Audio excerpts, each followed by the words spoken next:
ሰላም ጤና ይስጥልን እንደምናመሻችሁ ውድ ተመልካቾቻችን ከሲዳማ ብሮድካስቲንግ ኮርፖሬሽን የምሽት ዜናዎችን ይዘን ቀርበናል። ከዜናዎቹ ጋር ክብረ ባል መላኩ ነኝ። ወደ ቀዳሚ ዜና እናልፋለን።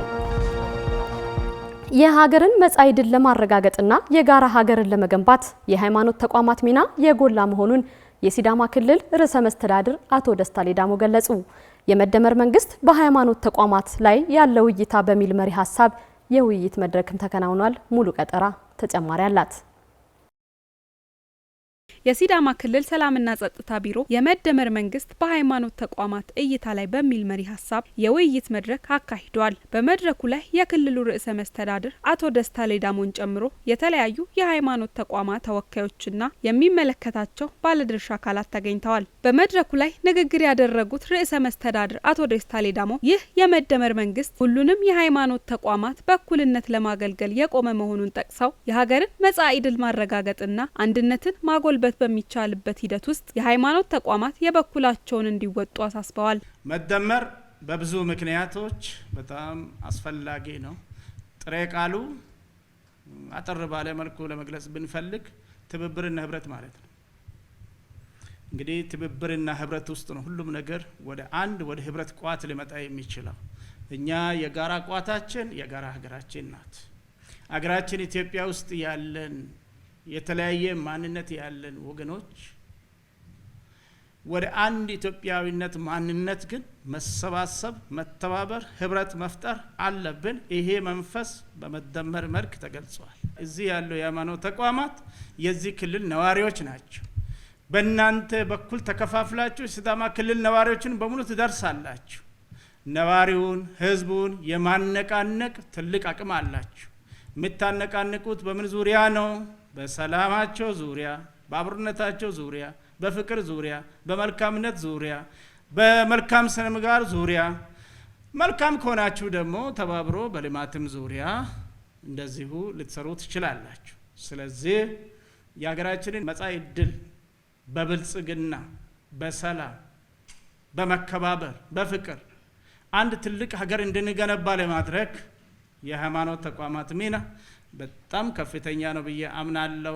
ርዕሰ መስተዳድሩም አክለው የሃይማኖት ተቋማት የመንግስትን ተልዕኮ አክብረው ተግባራዊ ማድረግ እንዳለባቸው አሳስበዋል። ለሀገርና ትውልድ ግንባታ የሃይማኖት ተቋማት ትልቅ ሚና አላቸው። የህዝብን ትስስር በማጠናከር ረገድም አስተዋጽኦአቸው የላቀ ነው ብለዋል። የሃይማኖት ተቋማት በርካታ ሚናዎች አላቸው።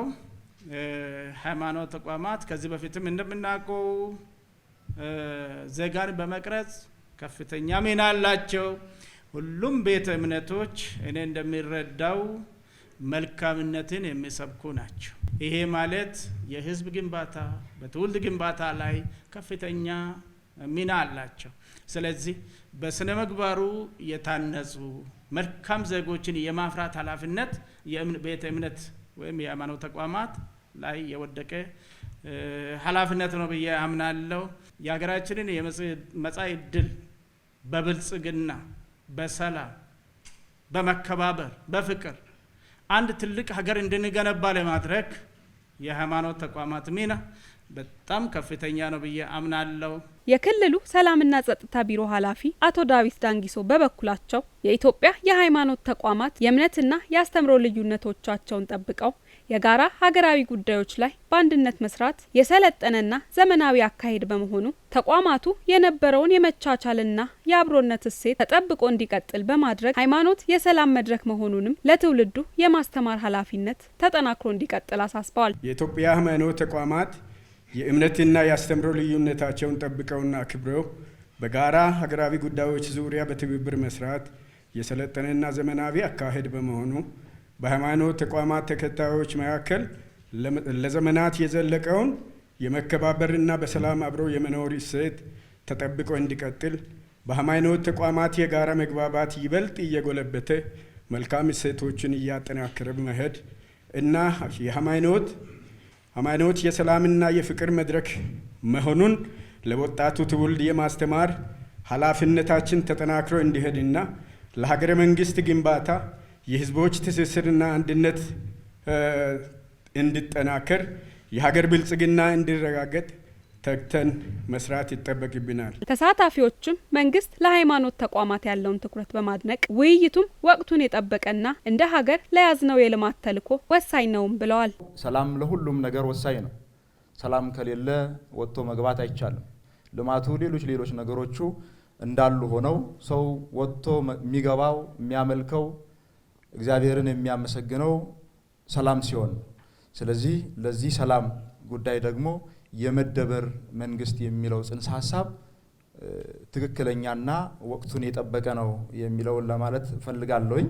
መንግስታችን የመደመር መንግስት ተባለው ለሃይማኖት የሚሰጠው ቦታ በጣም ከፍ ያለ እንደሆነ ማሳያ የሆነ በክልላችንም በተመሳሳይ ሁኔታ ይህንን በማየታችን እጅግ በጣም ደስ ብሎናል። መገናኛ ብዙሃን የኢትዮጵያን ብሔራዊ ጥቅም በማስጠበቅ ትኩረት ሰጥተው ሊሰሩ እንደሚገባ የጠቅላይ ሚኒስትሩ የማህበራዊ ጉዳዮች አማካሪ ያስገነዘቡ። የኢትዮጵያ መገናኛ ብዙሃን ባለስልጣን መገናኛ ብዙሃን ለብሔራዊ ጥቅም በሚል መሪ ቃል ሀገር አቀፍ ኮንፈረንስ በአዲስ አበባ አካሂዷል። ዘገባው የኢዜአ ነው። ማርያማዊት ብጻተ ታቀርበዋለች።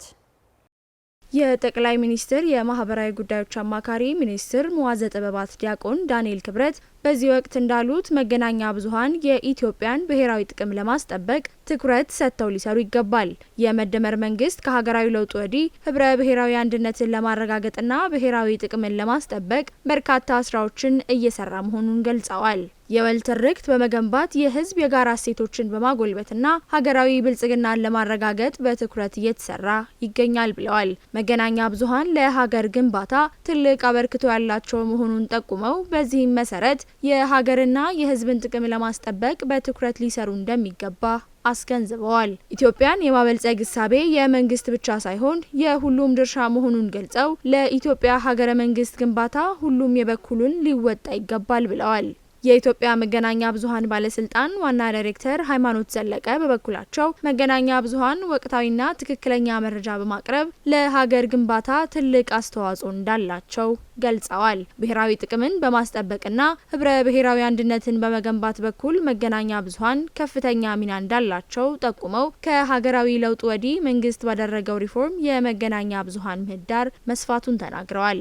በማህበራዊ ሚዲያ ላይ የተሰማሩ አካላት እውነተኛ መረጃን ለህዝብ በማድረስ በኩል ኃላፊነታቸውን ሊወጡ እንደሚገባም ተናግረዋል። በመርሃ ግብሩ የህዝብ ተወካዮች ምክር ቤት የተለያዩ ቋሚ ኮሚቴ ሰብሳቢዎች፣ ከፍተኛ የመንግስት ስራ ኃላፊዎችና የተለያዩ መገናኛ ብዙሃን አመራሮች እንዲሁም ሌሎች ተገኝተዋል። መረጃው የኢትዮጵያ ዜና አገልግሎት ነው። በሃይማኖት ጥላ ስር ያሉ አክራሪነትና ጽንፈኝነትን በመቃወም የሃይማኖት ተቋማት ለሀገር ሰላም የበኩላቸውን መወጣት እንዳለባቸው የሐዋሳ ከተማ ከንቲባ አቶ ጥራቱ በየነ ገለጹ። የመደመር መንግስትና የሃይማኖት ተቋማት እይታ ከሃይማኖት አባቶችና መሪዎች ጋር የምክክር መድረክ ተካሂዷል። ናርዶስ አየለ ተጨማሪ አላት። በውይይት መድረኩ ላይ የተገኙት የሐዋሳ ከተማ ከንቲባ አቶ ጥራቱ በየነ መንግስት ከእምነት ተቋማት ጋር የሚሰራው ስራ ለሀገር ግንባታና ሰላም ትልቅ ፋይዳ እንዳለው በመገንዘብ ትኩረት ሰጥቶ እየሰራ እንደሚገኝ ገልጸው ኢትዮጵያ የብዙ ቀለሞች ድምር ውጤት መሆኗን በማውሳት ሀገር የጀመረችውን የብልጽግና ጉዞና ራዕይ በማስቀጠል ገናናነቷ እንዲመለስ መንግስት እየሰራ እንደሚገኝ ገልጸዋል።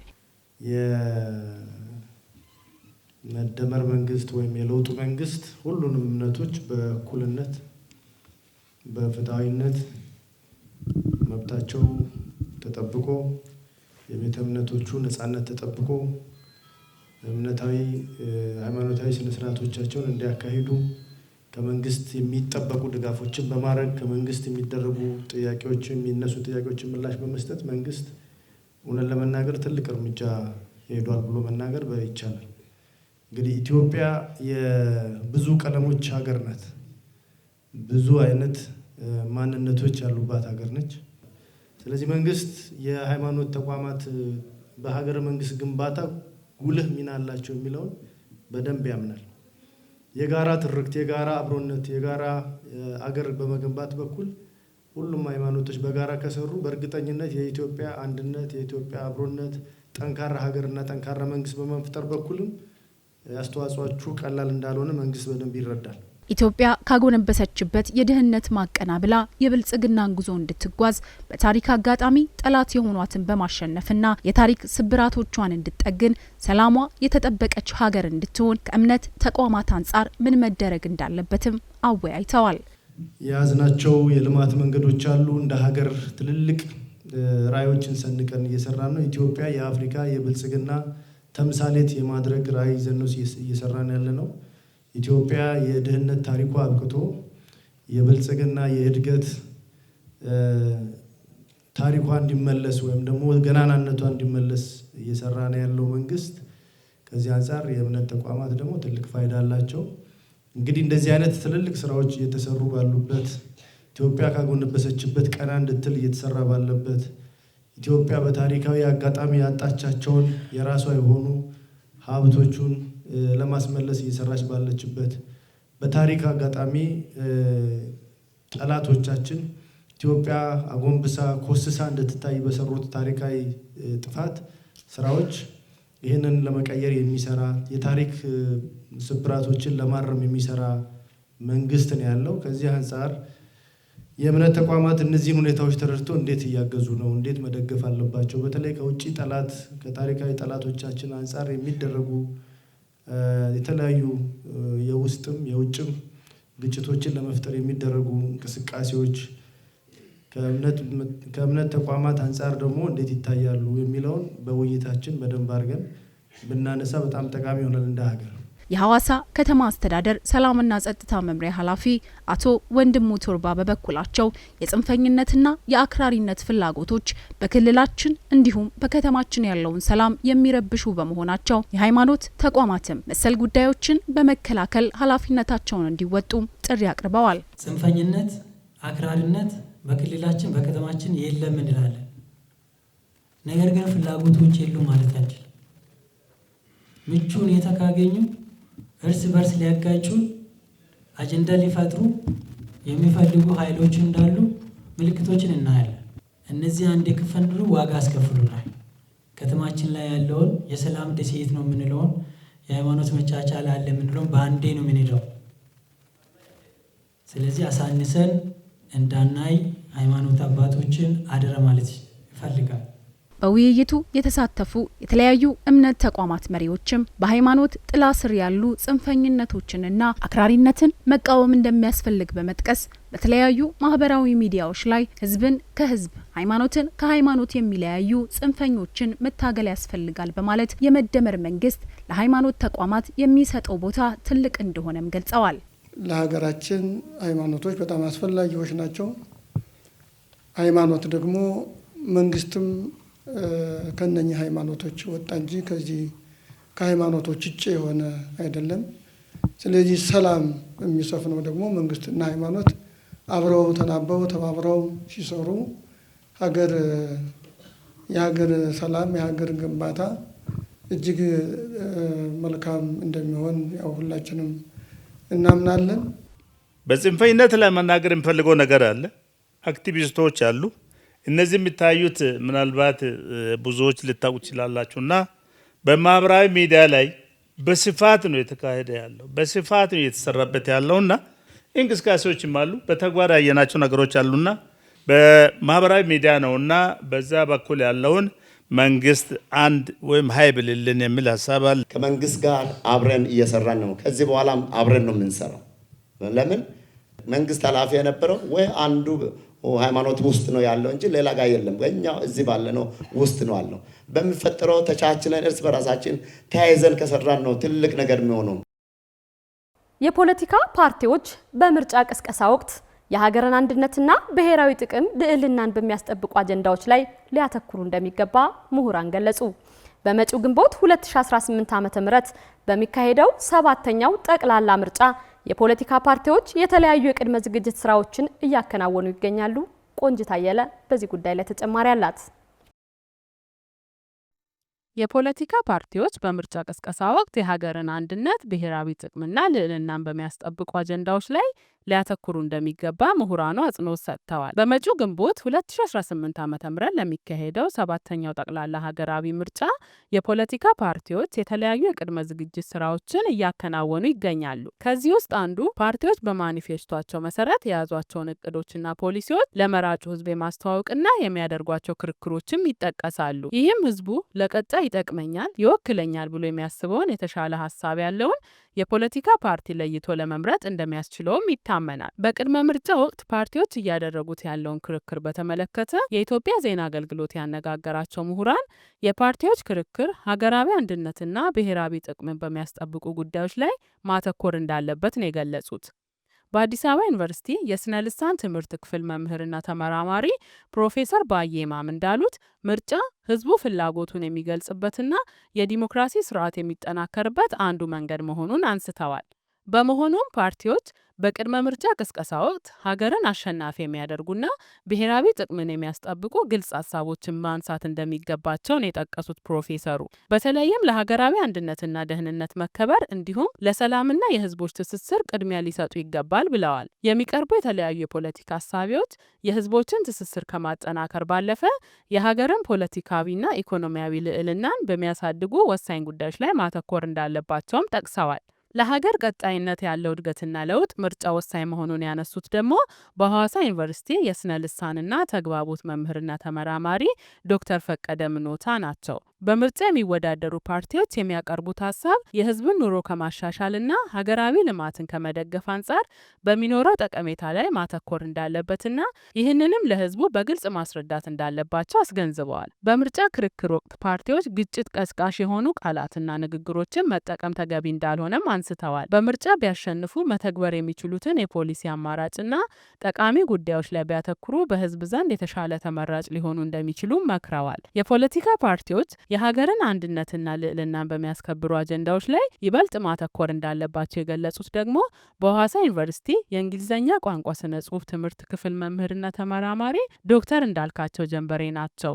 በተለይ የሀገርን ብሔራዊ ጥቅም በሚያስጠብቁ እቅዶች ላይ የተሻለ ሀሳብ ይዘው በመቅረብ መከራከር እንዳለባቸው ገልጸው አጀንዳዎቻቸውንም የህዝቡንና የሀገርን ፍላጎት የተረዳ መሆን እንዳለበትም መክረዋል። የሀሳብ ልዩነት ቢኖርም ሀገር አንድ ናት ያሉት ዶክተር እንዳልካቸው የትኛውም የፖለቲካ ፓርቲ ከሀገር ክብር አንጻር እቅድና ዓላማዎቹን ይዞ መቅረብ ይኖርበታልም ብለዋል። የፓርቲዎች የምርጫ ክርክርና አቀራረብ ህዝብና ሀገርን የሚመጥን ሊሆን እንደሚገባ ጠቅሰው ለዚህም በክርክሩ ወቅት ከቃላት አጠቃቀማቸው ጀምሮ ጥንቃቄ ሊያደርጉ እንደሚገባ አንስተዋል ሲል የዘገበው የኢትዮጵያ ዜና አገልግሎት ነው። በመጪው ቅዳሜና እሁድ የሚከበረው የሲዳማ ብሔር ዘመን መለወጫ ፍቼ ጨንበላላ በዓል በደማቅ ሁኔታ እንዲከበር በቂ ዝግጅት መደረጉን የሲዳማ ክልል ኮሚኒኬሽን ቢሮ አስታወቀ። ቢሮው የፍቼ ጨንበላላ በዓልን አስመልክቶ ለጋዜጠኞች መግለጫ ሰጥቷል። ሰይፉ ዳዊት አዘጋጅቶታል። ማርያማዊት ብጻተ ታቀርበዋለች። መጪው ቅዳሜና እሁድ የሚከበረውን የሲዳማ ብሔር ዘመን መለወጫ ፍቼ ጨንበላላ በዓል በደማቅ ሁኔታ እንዲከበር በቂ ዝግጅት መደረጉን የሲዳማ ክልል ኮሚኒኬሽን ቢሮ ኃላፊ አቶ ወሰኔለ ስምኦን ገልጸዋል። የፍቼ ጨንበላላ በዓል በዚህ ዓመት መጋቢት 5 እና 6 በከፍተኛ ዝግጅት ተደርጎ ይከበራል። ሲዳማ ላይ እንደ ሲዳማ ብሔራዊ ክልላዊ መንግስት የባህል ልማትን ልዩ ትኩረት ተሰጥቶ ከሚሰሩባቸው ጉዳዮች አንዱ ነው። የባህል ልማት ሲባል እንግዲህ ማንኛውም ኢትዮጵያዊ ብሔር ብሔረሰብ የራሱ የሆኑ የባህል ማንነቶች አሉት። ሲዳማም እንደ አንድ ኢትዮጵያ አካል የራሱ ባህሎች፣ ትውፊቶች ያሉት ብሔር ነው። ስለዚህ የክልሉ መንግስት በሌሎች ሴክተሮች ላይ የሚያደርጋቸውን የልማት ስራዎችን ባህሉንም በማጎልበትና በማልማት በኩል ሰፊ ስራ ሲሰራ ቆይቷል። አንዱ ባህላችን ውስጥ እያለማን ያለው የፍቼ ጨንበላላ ጉዳይ ነው።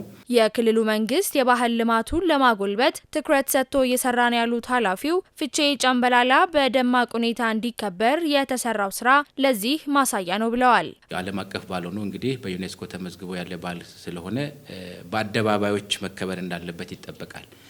ይህንን ባህል በአደባባይ ማክበሩ የባህሉን እሴት በሚገባ ስለሚያጎላው በልዩ ትኩረት እንዲከበር የክልሉ መንግስት በቂ ዝግጅትን ያደረገው። የሲዳማ ብሔራዊ ክልላዊ መንግስት ይህንን በዓል ለማክበር ያደረገው ዝግጅት ሙሉ ነው። ፍቼ ጨምበላላ በሀገሪቱ ወንድማማችነትን ለማጎልበት የጎላ ሚና እንዳለው በማንሳት በኢኮኖሚው ዘርፍ ቱሪዝምን ለማነቃቃት ያለው ሚናም የላቀ መሆኑን ገልጸዋል። በወንድማማችነትና አብሮ የመኖርን እና ግጭቶችም ካሉ በሰላማዊ መልኩ የመፍታት እንግዲህ በህዝቡ መካከል ያሉ ያለመመቸቶች በውይይት እንዲፈቱ ተደርገው እንደ ሀገር እየተሰራ ያለውና የፍቼ ጨምበላላ እሴት ይህንን አገራዊውን አጠቃላይ የፖለቲካ ስርዓቱን ውጤታማ ለማድረግ ከሚያስችሉ አቅሞች አንደኛው ነው ብለን ነው የምናስበው። እሴቱ ወንድማማችነትን የሚያጎላ ከሆነ አጠቃላይ አገራችን እየተመራች ያለችው በአገር በቀል አስተሳሰብ በእኛው እውቀት አገራችንን እንምራ የሚለው መርህ አለ እንደ ሀገርና ይህንን አገራችን እየተከተለች ያለችው አጠቃላይ የፖለቲካ ስርዓቱን ውጤታማ ለማድረግ የፍቼ ጨምበላላ እሴት እጅግ በጣም ወሳኝ ነው የሚል እምነት ነው የሚኖረን እንደ ክልል። ስለዚህ ይህንን ታሳቢ ባደረገ መልኩ የፖለቲካ ጠቀሜታው አጠቃላይ የህዝቦችን ግንኙነትና አንድነትን የሚያጎላ በዓል ከመሆኑ ጋር ተያይዞ ይህንን እሴት ውጤታማ በሚያደርግ መልኩ ታሳቢ ተደርጎ ነው ዝግጅትም የተደረገው ማለት ነው። ስለዚህ መላ ኢትዮጵያውያን በጋራ ተሰባስበው ያከብሩታል ይህንን በዓል። አገራችን 5 ትላልቅ የልማት የኢኮኖሚ ማሳደጊያ ምሰሶች አሉ ብላ እየሰራች ትገኛለች። በተለይ በአገር በቀል አስተሳሰብ ኢኮኖሚያችንን እናሳድግ በሚል ወይ በሆም ግሮን ኢኮኖሚክ ቲንኪንግ አገራችን የተመራች ነው። ግብርና፣ ኢንዱስትሪ፣ ማዕድን፣ ቱሪዝምና ቴክኖሎጂ ብለን እንጠራለን። እንግዲህ ቱሪዝም አንደኛው ኢኮኖሚ ማሳደጊያ መንገድ ነው ብሎ አገራችን አምና እቅድ ውስጥ ካስገባች የፍቼ ጨምበላላ አንዱ ትልቁ አቅሙ ቱሪዝምን ለማሳደግ ያለው ፋይዳ ከፍተኛ ነው። ስለዚህ ኢኮኖሚ ጠቀሜታውንም ታሳቢ ያደረገ ነው። ቱሪስቶች ይመጣሉ፣ የተለያዩ ግለሰቦች ይንቀሳቀሳሉ፣ ተቋማት ይንቀሳቀሳሉ። ፍቼ ጨምበላላን ታሳቢ አድርጎ የሚመጡ ቱሪስቶች በተለያየ መልኩ እዚሁ መጥተው አሳልፎ ይሄዳሉና የንግድ ተቋማት፣ የቢዝነስ ተቋማት አጠቃላይ በንግዱ ስርዓት ውስጥ ያሉ ተቋማትም ከዚሁ ከፍቼ ጋር ተያይዘው በሚንቀሳቀሱ ቱሪስቶች የሚያገኙት ጠቀሜታ ከፍተኛ ነው። በዓሉ በሰላም ተከብሮ እንዲጠናቀቅ የፌዴራልና የክልሉ ጸጥታ አካላት በጋራ በቂ ዝግጅት ማድረጋቸውን አቶ ወሰንየለህ በመግለጫው ላይ አንስተዋል። የክልላችን ጸጥታ ቢሮ ከፌዴራል አስፈላጊ ከሚባሉ ከጸጥታ ሴኩሪቲ መዋቅር ጋር ሆኖ በጋራ እየሰራ ስለሚገኝ ምንም አይነት የጸጥታ ችግር ሳይኖር ከዚህ ቀደም እንዳደረግነው ዘንድሮም በዓሉን በሰላማዊ መልኩ አክብረን እንጨርሳለን የሚል ሙሉ እምነት ነው ያለን። ስለዚህ የሴኩሪቲ መዋቅራችን በጥንካሬ እየሰራ ይገኛል። በዓሉ ተከብሮ እስከሚጠናቀቅ ድረስ በሐዋሳ ከተማ ያሉ ሁሉም የንግድ ተቋማት ክፍት ሆነው እንግዶችን እንዲያስተናግዱ ጥሪ አቅርበዋል። በተለየ ሁኔታ ተሳትፎ የሚጠበቀው አሁን በሁለቱ ቀናት ከሐዋሳ ከተማ ማህበረሰብ ነው። በተለይ ከንግዱ ማህበረሰብ ሁለቱም ቀናት የንግድ እንቅስቃሴዎቹ በሰፊው እንዲቀጥሉ ይፈልጋል። የንግድ ተቋማት ክፍት ሆነው እንዲቆዩ ይፈልጋል። ከዚህ ቀደም የነበሩ በተሳሳቱ ግንዛቤዎች አንዳንድ ጊዜ በተሳሳቱ በሚዲያ ላይ የጥፋት ኃይል አንዳንዴ በሚነዛቸው መረጃዎች የንግድ ተቋማትን ዘግቶ ቤት የመቀመጥ ነገሮች እንዳሉ አልፎ አልፎ እንታዘብ ነበር። ከዚህ ቀደም በተለይ ሐዋሳ አሁን ከደረሰችበት አንጻር በቅርቡ ክቡር ጠቅላይ ሚኒስትር ዶክተር አብይ እንዳሉት ኑ ወደ ሐዋሳ ባሉት መሰረት እንግዶች በስፋት ስለሚመጡ በተለይ የንግድ ተቋማት ሱቆቻቸውን ከፍተው አገልግሎቱን በሰፊው እንዲሰጡና የፍቼ ጨምበላላን በዓል እንደ አንድ እድል አድርጎ እንዲጠቀሙ ማሳሰቢያ እንሰጣለን እንደ ክልላዊ መንግስት። የፍቼ ጨምበላላ በዓል የሰላምና የእርቅ በዓል ነው ሲሉ የአለታ ወንዶና የይርጋለም ከተማ ነዋሪዎች ገለጹ። በከተሞች ያለውን የዋዜማ ድባብና የእንኳን አደረሳችሁ መልእክት ጽዮን ዮናስ አዘጋጅተዋለች፣ እንደሚከተለው ይቀርባል። እንኳን ለሲዳማ ብሔር የዘመን መለወጫ የፍቼ ጨምበላላ በዓል በሰላም አደረሳችሁ። የተከበራችሁ ተመልካቾቻችን ዛሬ የእንኳን አደረሳችሁ መልእክት በአለታ ወንዶና በይርጋለም ከተሞች ላይ ተዘዋወርን ከነዋሪዎቹ ዘንድ እንቀበላለን። እንኳን ለፍቼ ጨምበላላ በዓል በሰላም አደረሳችሁ። እንኳን ሁላችንም ለጨምበላላ በዓል በሰላም አደረሰን እላለሁ። ያው ሲዳማ ፍቼ ጨምበላላ በዓል ሁሉም ሲዳማ ማህበረሰብ ከሁሉም ከአካባቢና ከሲዳማ ክልል ካለው ማህበረሰብ ጋር አንድ ላይ በመሆን አንድነትንና ሰላምን አክብሮትን ለመግለጽ የሚያከብርበት በዓላት አንዱ እና ዋነኛው በዓል ነው። ያለው የሌለውን ሰብስቦ የተራበውን ሰብስቦ በማብላት በማጠጣት ደስታዋ የአንድነት የሰላም መሆኑን እየገለጽን በደስታ እናከብራለን ማለት ፈልጋለን። ፊቼ ጨምበላላ ለሲዳማ የተለየ በዓል ነው። አሁን በፊቼ ጊዜ የተለያየ ሰዎች ወይም የተጣሉ ቤተሰብ አጠቃላይ አንድ ላይ የሚሆኑበት ነው። እንኳን ሰውና እዛ ቀን ከብት ራሱ ጠግቦ የሚውልበት ቀን ነው። ያለው ስጋ ሁሉ ቤት ያለው ስጋ አይበላ በዛው ቀን የተለየ ውጪ ነው የሚያደርገው፣ ውጪ ነው የሚያሳድሩት። ሰው ጋር ተጣልቶ አመት መሻገር አይችልም። ታርቆ አብሮ ተደስቶ ነው ማለፍ ያለበት። ይሄ የሚደረገው ቅምና ቁርሾ ይዞ አመት በአመት ማለፍ ትንሽ ይከለክላል። እንኳን ለሲዳማ ፊቼ ጨምበላላ በዓል በሰላም አደረሳችሁ አደረሰን እላለሁ። ፊቼ ጨምበላላ በዓል ታላቅ በዓል የሲዳማ ትልቅ የዘመን መቀየሪያ በዓል ነው። የዘመን መቀየሪያ በዓል ሆኖ ይህ ዘመን መቀየሪያ በዓል የሰላም፣ የፍቅር፣ የደስታ፣ የአንድነት በዓል ነው። እንደዛም ሆኖ የተጣላ የሚታረቅበት ባልና ሚስት ተጣልቶ እንደሆነ የዛን ዕለት የሚታረቁበት በዓል ነው። ከብቶች የሚደሰቱበት፣ ህፃናት የሚደሰቱበት ትልቅ በዓል ነው። እንኳን ለፊቼ ጨምበላላ ለሲዳማ ባህል የዘመን መለወጫ በዓል እንኳን በሰላም አደረሳችሁ። ለቤተሰቦቼ በሙሉ፣ ለልጆቼ አሜሪካ ላለችው ልጅ፣ አዲስ አበባ ላለችው፣ አዋሳ ላሉት፣ እዚህ ወንዶ ላሉት፣ ለስታፎቼ እንኳን በሰላም ለፊቼ ጨምበላላ በዓል በሰላም አደረሳችሁ። እንኳን አደረሳችሁ ለመላው ኢትዮጵያውያንና ለመላው ሲዳማ ተወላጅ እንኳን አደረሳችሁ ማለት ፈልጋለሁ። አመሰግናለሁ። ለሞላው የሀገራችን ህዝቦች፣ ለሞላው ሲዳማ ብሔር ብሔረሰቦች እንኳን ፊቼ ጨምበላላ 2019 ዓመት በሰላም አደረሳችሁ አደረሰን ማለት ፈልጋለሁ። በዓሉ የሰላም፣ የፍቅር፣ የአንድነት በዓል እንዲሆንልኝ እመኛለሁ። እንኳን ለ2019 የፊቼ ጨምበላላ በዓል በሰላም አደረሳችሁ አደረስን እያልን የፊቼ ጨምበላላ በዓል በሰላም የፍቅር የደስታ ይሁንልን። እንኳን ለፊቼ ጨምበላላ በዓል በሰላም አደረሳችሁ። ፊቼ ጨምበላላ የመከባበር በዓል ነው። የሲዳማ ዘመን መለወጫ በዓል ነውና መላው የኢትዮጵያ ህዝብና መላው ሲዳማ ህዝብ እንኳን ለዚህ ለተከበረ በዓል በሰላም አደረሳችሁ፣ እንኳን አብራ ደረሰን ማለት ፈልጋለሁ። እንኳን ለፊቼ ጨምበላላ በዓል በሰላም አደረሳችሁ። በሰሜናዊ ሲዳማ ዞን ለዘንድሮው የበልግ እርሻ ከ63000 ሄክታር በላይ ማሳ ዝግጅት መደረጉን የዞኑ የገጠር ልማት መምሪያ አስታወቀ። በዞኑ የበልግ ዘር የመዝራት ንቅናቄ በብላቴ ዙሪያ ወረዳ ባለድርሻ አካላት በተገኙበት ተካሂዷል። ይፍሩ አበበ ተጨማሪ አለው። በስፍራ የተገኙት የሰሜናዊ ሲዳማ ዞን ምክትል አስተዳዳሪና የገጠር ልማት መምሪያ ኃላፊ አቶ ዱሬሳ ሌዳሞ እንደገለጹት የተቀመጠውን የምርታማነትን ግብ ለመምታትና ሌሎች ዓላማዎችን ለማሳካት በዞኑ ለዘንድሮ የበልግ እርሻ ከልማዳዊ አሰራር የተላቀቀ የማሳ ዝግጅት ተደርጓል። የተዘጋጀው የማሳ ስፋትም 63155 ሄክታር ነው ያሉት ኃላፊው ከዚሁ ማሳ በበቆሎ ሰብል 28000 በላይ ሄክታር መዘጋጀቱንና በዞኑ በበልግ ከሚለሙ ዋና ዋና ሰብሎች 6.7 ሚሊዮን ኩንታል ከበቆሎ ደግሞ 1.6 ሚሊዮን በላይ ኩንታል ምርት እንደሚጠበቅ አመላክተዋል። የመሬት ዝግጅትም በፊት ከነበረው ከተላምዶ ወጥተን ወደ ዘመናዊነት በመምጣት አሁን እኛ በመካናይዜሽን ነው ይሄ ማሳ ራሱ ውስጥ ያለ ነው የተዘጋጀው። በመካናይዜሽን ከበሬና ከሰው ትከሻ ወርዶ ወደ ዘመናዊ ግብርና እንዲመጣ ከማድረግ አንጻር ትራክተሮች እየገቡ በእጅ የሚገፉ ሞተር ትራክተሮች የሚባሉ ትናንሾች አሉ። ከነሱም አንጻር እየታገዘን አርሶ አደሩም ወደዚህ እንዲመጣ ስልጠናም እየሰጠን የመጣንበት ሂደት ነው ያለው። እንደ ዞን ለበልግ የያዝነው እቅድ 63155 ሄክታር ነው። ይህ ሁሉን ካመረትን የ6.7 ሚሊዮን ኩንታል ለማግኘት ነው ግብ ጥለን እየሰራን ያለ ነው። የብላቴ ዙሪያ ወረዳ ዋና አስተዳዳሪ አቶ ባቢሶ ባጢሶ በበኩላቸው ወረዳው በልግን 100% ለማሳካት የሚያስችል ንቅናቄና ሌሎችንም ቅድመ ዝግጅቶችን ማድረጉን በማውሳት የሶስቱም ዙሪያ የማሳ ዝግጅት አፈጻጸም መልካም ደረጃ ላይ እንደሚገኝ አስረድተዋል።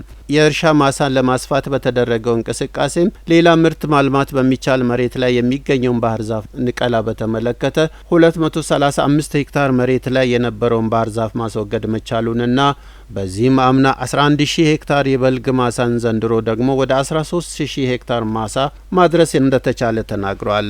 ዘር የመዝራት ስራ 3000 ሄክታር በላይ ዘርተን ነው በዚህ ጊዜ ዘርተናል። በየቀበሌ ባለሙያ ተመድቦለት አርሶ አደሩ ባህር ዛፉ እንዲነቅል የማድረግ ስራ ተሰርቷል።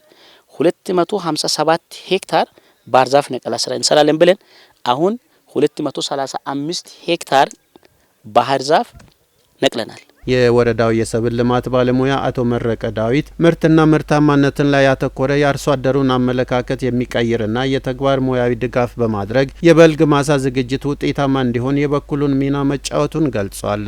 አርሶ አደሮች በኩታ ገጠም እንዲያርሱ ተግባር ውስጥ እንዲገቡ ቀድሞም ደግሞ በሜካናይዜሽን የዚያ አካባቢ ሰዎች እርሻም ሰፋፊ እርሻው ስላላቸው የአቅም ችግርን ብዙም ስለሌላቸው ትራክተሮችንም የማመቻቸት ስራ ትራክተር አሁን እንጃ ከዚህ ከኦሮሚያ አጎራባች ወረዳ እና አብዛኛው የምናገኘው እዛ ሄደን የሰው ቁጥር ነግረን እዚህም ባለን ሊስት ወረፋ ይዘን መጥቶ ሰርቶ እንትን እንዲያደርጉ ባቀድነውና ሄደን በተነጋገርነው መሰረት የሜካናይዜሽን ስራ በትራክተር ስራ አብዛኛው መሬት እንደዛ ነው የታረሰውና ቅድመ ዝግጅቱ ያው ይሄን ይመስላል ማለት ነው። ያነጋገርናቸው አንዳንድ አርሶ አደሮች በበኩላቸው በሰጡት አስተያየት ዘንድሮ ካለፉት ዓመታት የበለጠ ምርትና ምርታማነትን ለማሳደግ ካላቸው ፍላጎት የተነሳ ለዚሁም ደግሞ የኩታ ገጠም አስተራረስ ዘዴ አይነተኛ መፍትሄ መሆኑን በመገንዘብ ይህንኑን ዘዴ ተከትሎ የማሳ ዝግጅት ማድረጋቸውን ተናግረዋል። ኩታ ገጥሞን ቀደም ብዬ እኔ ራሴን ማሳ አርሳለሁኝ። ካረስኩ በኋላ ጎን ለጎን ላሉት ሁሉ ግንዛቤ ሰጣለሁኝ። ከዛ በኋላ ሁሉም ሰርቶ ምርቱን በደንብ ነው የሚያገኙት። አንዱ ብቻ የሚዘራ ከሆነ አዝመራው በአረም ነው የሚበላሸው። የስራ ወቅቱም ያልፍለታል። በክላስተር ቢሆን ደግሞ ሁሉም ሰው አብሮ ስለሚሰራ ሁሉም ጉልበት አብሮ ስለሚወጣ የአረም ምንም ችግር የለም፣ የእርሻ ችግር አይኖርም።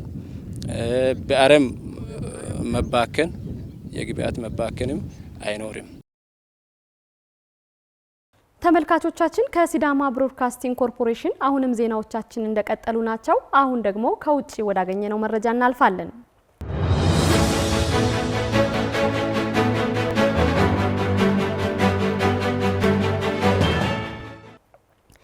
በአረቢያ ባህረ ሰላጤ በሆርሙዝ ወሽመጥና በኦማን ባህረ ሰላጤ ከአውሮፓውያኑ ከየካቲት 28 እስከ መጋቢት 11 ድረስ ብቻ 13 መርከቦች ጥቃት እንደደረሰባቸው የዩናይትድ ኪንግደም የባህር ንግድ ድርጅት አስታወቀ። ሌሊቱን በኢራቅ የባህር ዳርቻ በባስራ ከተማ አቅራቢያ ተጨማሪ 2 መርከቦች ላይ ጥቃት እንደደረሰም ተገልጿል። ሚካኤል ጋሞ ተጨማሪ አለው። በዩናይትድ አረብ መሬት ሰሜናዊ ጀበላሊ ወደብ አቅራቢያ ኮንቴነር የጫነች መርከብ ምንነቱ ባልታወቀ ተወንጫፊ ጥቃት እንደደረሰባትና መጠነኛ እሳት መቀስቀሱን የዩኬ ባህር ንግድ ድርጅት አስታውቋል። አክለውም የጉዳቱን መጠን ለማወቅ ጨለማ በመሆኑ እንዳልተቻለም ገልጿል። ረቡዕ ዕለት በምስራቅ ባስራ ከተማ አቅራቢያ በሚገኝ ኡምቃሲር ወደብ 2 ነዳጅ ጫኝ መርከቦች ላይ ጥቃት መፈጸሙ ተሰምቷል። የኢራቅ ወደብን የሚያስተዳድረው ኩባንያ ከመርከቦቹ ላይ የ38 ሰራተኞችን ህይወት ማትረፉንና አንድ ሰው መሞቱን ለሀገሪቱ የመገናኛ ብዙሃን ገልጸዋል። መርከቦቹን የሚከታተሉ ድረገጾች 2 ነዳጅ ጫኞች ጥቃት ከደረሰባቸው በኋላ የህይወት አድን ጀልባዎች ከበዋቸው አሳይተዋል። መርከቦቹ ላይ ፍንዳታው በምን ምክንያት እንደተከሰተ እስካሁን ድረስ ግልጽ አይደለም። በባስራ የሚገኝ የደህንነት ሰራተኛ ለሲኤንኤን እንደተናገሩት ከሆነ ፈንጅ የተጠመደበት የኢራን ጀልባ 2 መርከቦችን እንዳጠቃች ይታመናል ብለዋል። ነገር ግን በጉዳዩ ላይ ምርመራ እየተካሄደ እንደሆነም ተናግሯል። የዩናይትድ ኪንግደም የንግድ መርከብን የሚቆጣጠረው ተቋም ጥቃቱን በተመለከተ ተመሳሳይ መረጃ እንደደረሰው ያስታወቀ ሲሆን የኢራን ነዳጅ ዘይት ገበያ ድርጅት በደረሰው አደጋ በጥልቅ ማዘኑን ገልጸዋል። ረቡዕ ዕለት 3 የንግድ መርከቦች በሆርሙዝ ወሽመጥ ምንነቱ ባልታወቀ ተወንጫፊ መመታታቸውንና ቢያንስ አንዱ በእሳት መያያዙ ተዘግበዋል። ይህ ጥቃት የተፈጸመው አሜሪካ በአካባቢው በነበሩ በርካታ የኢራን የባህር ኃይል መርከቦች ላይ ጥቃት ፈጽማ ማውደሟን ካሳወቀች ከሰዓታት በኋላ ነው። የዩኬ የባህር ንግድ መርከብ ጨምሮ እንዳስታወቀው ያልታወቀ ተወንጫፊ የንግድ መርከቦች ላይ ጥቃት መፈጸሙን ተከትሎ የጭነት መርከቦች ከሆርሙዝ ወሽመጥ እንዲወጡ ተደርገዋል። የወሽመጡ መዘጋት በዓለም የነዳጅ ገበያ ላይ ከፍተኛ የዋጋ ጭማሪ እንዲታይ ምክንያት ሆኗል። ኢራን በበኩሏ አሜሪካና እስራኤል ጥቃት መፈጸማቸውን እስካላቆሙ ድረስ በወሽመጡ ምንም አይነት ነዳጅ አያልፍም ስትልም አስጠንቅቃለች። ቢቢሲ የዘገባው ምንጫችን ነው። ከሲዳማ ብሮድካስቲንግ ኮርፖሬሽን ለምሽት ያዘጋጀንላችሁ ዜናዎች እኒህን ይመስሉ ነበር። አብራችሁን ስለቆያችሁ እጅግ እናመሰግናለን። ዜናዎችን እየመራው እኔ ክብረ ባል መላኩ አብሬያችሁ ቆየው። ከቀሪው የጣቢያችን ፕሮግራሞች ጋር መልካም ቆይታ